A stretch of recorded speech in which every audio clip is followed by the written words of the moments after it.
Praise the Lord. സ്നേഹമുള്ളവരെ, 1 കൊറിന്ത്യസ് 15-ാം അധ്യായം 10-ാം തിരുവചനത്തിൽ വിശുദ്ധ പൗലോസ് പറയുന്നു, ഞാൻ എന്തായിരിക്കുന്നുവോ അത് ദൈവകൃപയാലാണ്.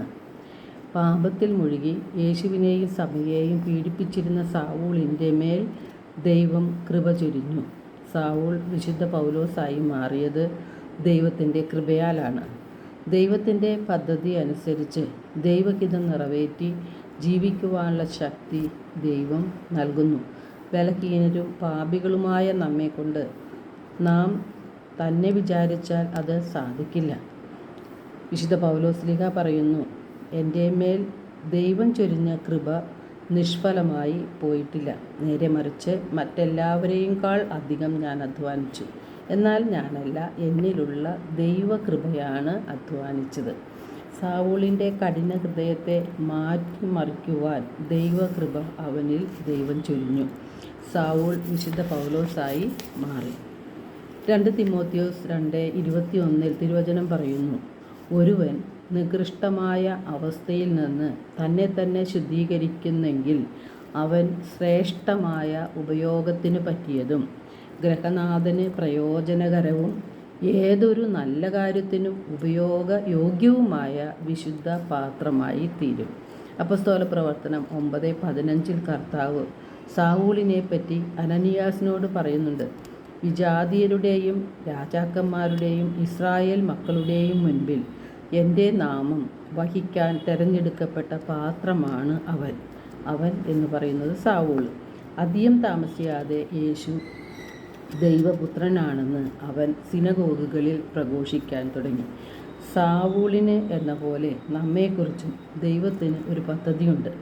ജെറമിയ 29:11 കർത്താവ് അരുളിച്ചെയ്യുന്നു, നിങ്ങളെക്കുറിച്ചുള്ള പദ്ധതി എൻ്റെ മനസ്സിലുണ്ട്. അത് നിങ്ങളുടെ നാശത്തിനുള്ളതല്ല, ക്ഷേമത്തിനുള്ള പദ്ധതിയാണ്. നിങ്ങൾക്ക് ശുഭമായ ഭാവിയും പ്രത്യാശയും നൽകുന്ന പദ്ധതി. 1 തെസ്സലോനിക്ക 4:3 തിരുവചനം പറയുന്നു, നിങ്ങളുടെ വിശുദ്ധീകരണമാണ് ദൈവം അഭിലഷിക്കുന്നത്. അസന്മാർഗികതയിൽ നിന്ന് നിങ്ങൾ ഒഴിഞ്ഞു മാറണം. 4:7 പറയുന്നു, അശുദ്ധിയിലേക്കല്ല വിശുദ്ധിയിലേക്കാണ് ദൈവം നമ്മെ വിളിച്ചിരിക്കുന്നത്. വിശുദ്ധി കൂടാതെ ആർക്കും ദൈവത്തെ ദർശിക്കുക സാധ്യമല്ല. അതിനാൽ നാം വിശുദ്ധിയിലേക്ക് കടന്നു വരണം.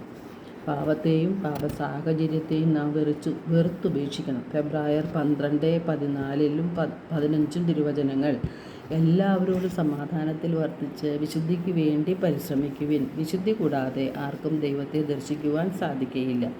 ദൈവകൃപ ആർക്കും നഷ്ടപ്പെടാതിരിക്കാൻ ശ്രദ്ധിക്കുവിൻ. വിദ്വേഷത്തിൻ്റെ വേര് വളർന്ന് ഉപദ്രവം ചെയ്യാതിരിക്കാൻ സൂക്ഷിക്കുവിൻ. വിദ്വേഷം മൂലം പലരും അശുദ്ധരായി മാറുന്നു. യോഹന്നാൻ 15:3 യേശു പറയുന്നു, ഞാൻ നിങ്ങളോട് പറഞ്ഞ വചനം നിമിത്തം നിങ്ങൾ ശുദ്ധിയുള്ളവരായിരിക്കുന്നു. ദൈവത്തിൻ്റെ വചനങ്ങൾക്ക് നമ്മെ ശുദ്ധീകരിക്കാനുള്ള കഴിവുണ്ട്. 2 തിമോത്തിയോസ് 2:21 വചനം പറയുന്നത് പോലെ നാം നമ്മെ തന്നെ ശുദ്ധീകരിക്കുമ്പോഴാണ് ദൈവത്തിന് ഏറ്റവും ഉപയോഗപ്രദമായ പാത്രമായി നാം മാറുന്നത്. യേശുവിൻ്റെ രണ്ടാമത്തെ ആഗമനത്തെ പ്രതീക്ഷിക്കുന്ന നമുക്ക് യേശുവിനോടൊത്ത് പിതാവിൻ്റെ പക്കലേക്ക് പോകുവാൻ വേണ്ട യോഗ്യത അതായത് വിശുദ്ധി ഈ ലോക ജീവിതകാലത്ത് തന്നെ നാം നേടിയെടുക്കണം. യാക്കോബ് 4:5 യാക്കോബ് ശ്ലീഹ പറയുന്നു, നമ്മിൽ നിക്ഷേപിച്ചിരിക്കുന്ന ദൈവത്തിൻ്റെ ആത്മാവിനെ ദൈവം അസൂയയോടെ അഭിലഷിക്കുന്നു. അപ്പോൾ ദൈവത്തിൻ്റെ ആത്മാവിനെയാണ് നമ്മിൽ നിക്ഷേപിച്ചിരിക്കുന്ന ആ ആത്മാവ് ദൈവത്തിനുള്ളതാണ്. നമ്മുടെ ആത്മാവിനെ വിശുദ്ധിയിൽ നാം സൂക്ഷിച്ചെങ്കിൽ മാത്രമേ അത് ദൈവത്തിന് കൊടുക്കുവാൻ നമുക്ക് സാധിക്കുകയുള്ളൂ. ആത്മാവിന് പകരമായി നമുക്കൊന്നും ദൈവത്തിന് കൊടുക്കുവാൻ സാധിക്കുകയില്ല. യേശു നമുക്ക് നിത്യസഹായകനായ പരിശുദ്ധാത്മാവിനെ വാഗ്ദാനം ചെയ്തിട്ടുണ്ട്. പരിശുദ്ധാത്മാവിനായിട്ട് നാം ദാഹിച്ചു പ്രാർത്ഥിക്കുമ്പോൾ പരിശുദ്ധാത്മാവ് നമ്മിൽ വന്ന് നിറയുകയും പാപത്തെയും പ്രലോഭനങ്ങളെയും അതിജീവിക്കുവാനുള്ള ശക്തിയും ധൈര്യവും നമുക്ക് ലഭിക്കും. ദൈവത്തിൻ്റെ വചനങ്ങൾ നമ്മെ ഓർമ്മിപ്പിച്ച് തരുന്നതും പരിശുദ്ധാത്മാവാണ്. കർത്താവിനെ വേദനിപ്പിക്കാതെ വിശുദ്ധിയിൽ ജീവിക്കുവാനും നമ്മുടെ ആത്മാക്കളെ രക്ഷിക്കുവാനും പരിശുദ്ധാത്മാവ് നമ്മെ സഹായിക്കും. നമ്മുടെ മാത്രമല്ല മറ്റുള്ളവരുടെ ആത്മരക്ഷയും നാം പരിഗണിക്കണം.